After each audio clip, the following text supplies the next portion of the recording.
This is the Segovia Show.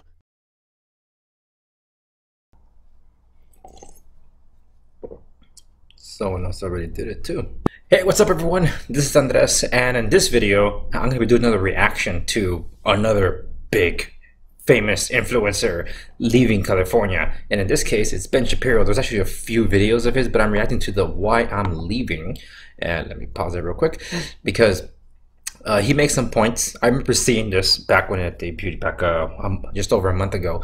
And I figured, you know what, I'm going to roll. So why not check in and react to this? It's been a while, so I don't remember everything that he said. So here are my thoughts that I'll be chiming in to weigh in on why Ben Shapiro and the entire Daily Wire crew company is leaving California. Big announcement. Are you ready for it? Big announcement. So I have been asked 1,000 times over the past few years, why in the world are you in California? Like, why? Why would Daily Wire stay in California? I mean, this place has turned into a hellhole. All you do all day long on the show is just complain about how bad California has been. And the answer was that I've been in California literally my entire life, except for a 3-year stint when I was at Harvard Law School in Boston. Aside from that, I've spent my entire life in California. And I love this state. It's a beautiful state. It's a state with a lot of culture and a lot of fun to it. You know, it's a great place in terms of activities. You got the beach nearby, you got Disneyland. And then over time, it just became a hellhole. And it has become a hellhole at this point. And so yesterday, we here at the Daily Wire announced that we are moving the entire company to Nashville.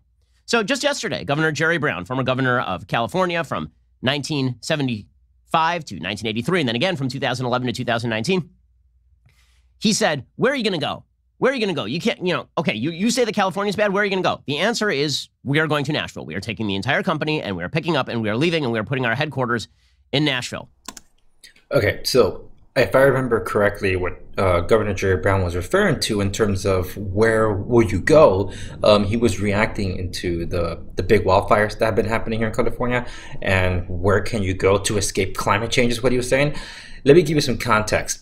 Almost every single one of those wildfires was arson. So only in California will you find arson classified as climate change. Okay, that is where the company will now be located. We're taking all 75 of our jobs, and we're taking our tens of millions of dollars in annual revenue, and we are moving all of that outside the state of California. And this is specifically and really only due to the crappy governance of the state. You know, that's actually kind of interesting that I'm hearing about a lot more people moving out there. In fact, one of my, if not my first interview that I did for my show, the theandressegovia Show, when it debuted last year, I interviewed the out-of-state investor, young dude, and he wanted to invest hard into real estate, and I said, you're not going to do it here in California, you best look elsewhere. And so he did. He was looking at Florida, Georgia, and ultimately where he's been doing very well has been Tennessee, Knoxville, and certain areas like that. So he lives in Arizona. He actually one of those that recently moved out of here. He just packed up and left. It's like, I'm done with California. He took his family, his growing family of 3, and just left. But he's still investing in Tennessee, and it's going very well for him. So I find it interesting that a lot of people are, I guess, looking at Tennessee as a new Texas, because every time someone would say they will leave California, where are they going? Texas. Not so much anymore, it seems. It is not because we are foreign to the state. Again, I've lived here my entire life. My business partner, Jeremy Boring, has been here for 20 years. My parents have been here longer than I've been alive. We're not doing it because we dislike California, because we are newbies, because we couldn't take the heat, anything like that. I've been here the whole time. We are leaving because this place has become so horribly governed that if you have the means to get out, and if you have a company relying on you, and if you have employees who are relying on you, you are going to leave. We are but the tip of the spear. We are not the only ones. Elon Musk has already decided to leave the state. He'll probably be taking a lot of employees with him over time. Joe Rogan has already left the state. We are leaving the state as well. Again, we are taking 75 employees who are based in California, and we are moving. We have about 100 employees across the country. And we are relocating to a state that is not run like garbage, Tennessee.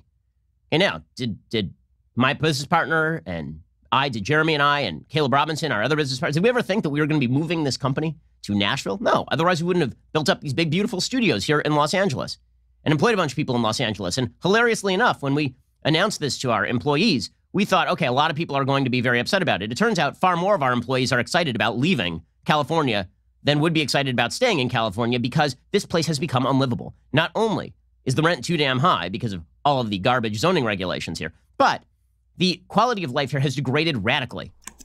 Okay, so he touched upon real estate, so I gotta chime in on real estate. So for those of you that actually tune into my podcast, you would know that this is basically like a dead horse. I have talked about the rental housing affordability issue ad nauseum. It seems like I never ever stop talking about it. And I always point to the big three, which is Los Angeles, San Francisco, and Santa Monica, as the big three cities where they had rent control for the longest. And I cited those as examples for why it's a bad idea to implement this statewide, because it's destroyed those areas. It not only gentrified them, it skyrocketed the prices there. So if rent control isn't helping to solve the problem it was meant to solve, why would you put it in the rest of the state? Well, we voted down, as the California population, we voted down majority to vote no against statewide rent cap. So 1 year later, the state legislature said that we were wrong, and Governor Gavin Newsom signed it into law, and effective as of this year, we have a statewide rent cap. But when you give a mouse a cookie, they want a glass of milk. So now we have Proposition 21 that's on the ballot this November, which is absolutely worse than Proposition 10. Same group is behind the funding, but they are back in full force to basically just going for the killing blow to destroy housing in California. Now, I'll be honest with you, I had a tough time convincing my wife just to leave California. Okay, and to be frank with you, I'm going to be splitting my time in some different places, not just in Nashville. But the fact is that trying to get my wife to leave California was not an easy task, because she too has spent a lot of her life in California. She lived in Sacramento, and now she lives in LA. And so she's been in California for a very long time.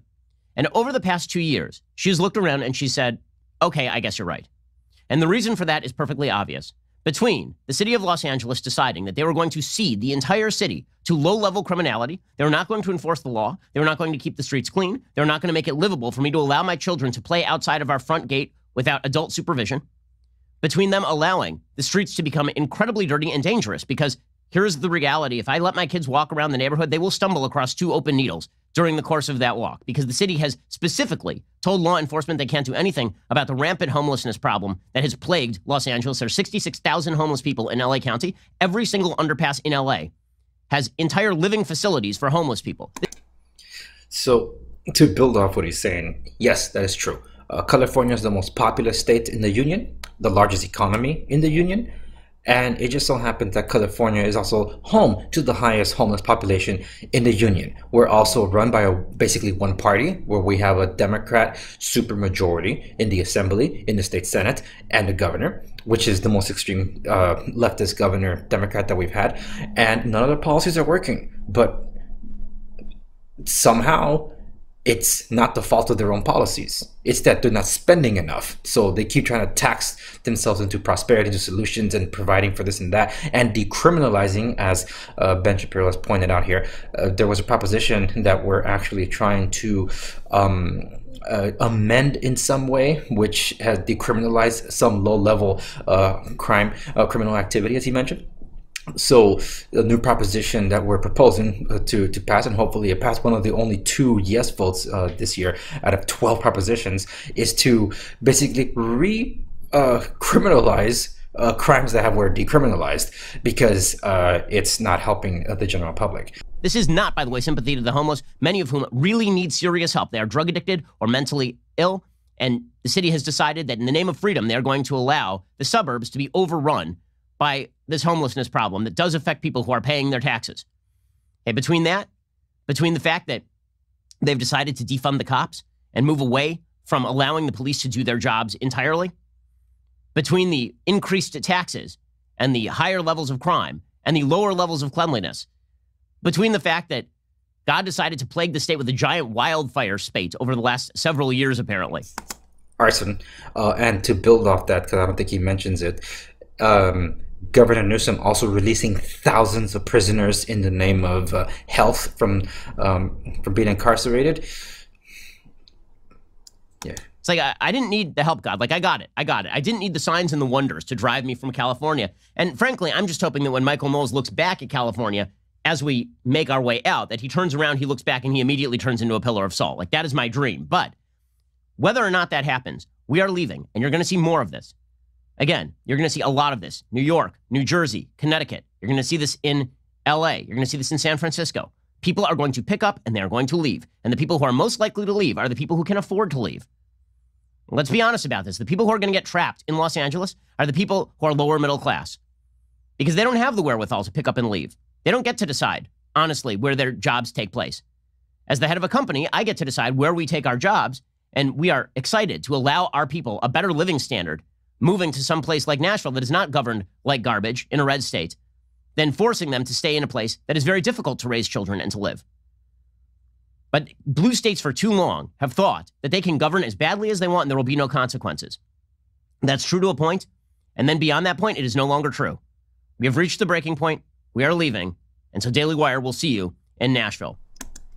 Yeah, so I didn't give myself a chance to laugh out loud, but that's okay. It's so going back to that little reference as to why I was laughing so hard. For those of you that are not aware or just not exposed to biblical teachings, he was referring to the moment that you probably heard about, even if you're a secularist, the destruction of Sodom and Gomorrah. So God sends a punishment to Sodom and Gomorrah, and Father Abraham was asking God, should there be these number of righteous, will you spare it? And God said, if I find these many righteous, I will not destroy it. And Abraham kept bargaining down the number to spare Sodom and Gomorrah. Well, God didn't find that many there. There were quite a few less, but he was sparing Abraham's nephew Lot that happened to live there. Lot lived there with his wife and 2 daughters, and they were allowed to flee before the destruction of Sodom and Gomorrah, but they were instructed, do not look back.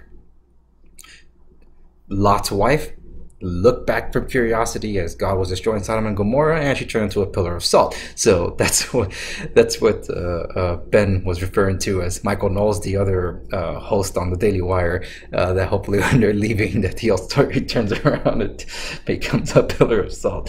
So Michael Knowles actually posted, I remember seeing this, I think he was on Twitter, then he screenshot it and shared it on Instagram, where he was asking his fans, where in Nashville should he live? And Ben Shapiro responded, Los Angeles. It's an inside joke with the rivalry between them two. Ben's written so many books, toiled so hard to become a best-selling author in that respect, and Michael Knowles becomes a best-selling author writing a blank book. Which my kids love, by the way. They love reading that book. Anyway, without getting too much into it and the whole political landscape of things, I can attest to you that the construction company that I manage and my father owns, and I operate with him, we hit some really hard times, especially around the time of the economic downturn, where we were a company of 30, downsized to about 8, and I even had to forego a paycheck just to make sure we kept the lights on.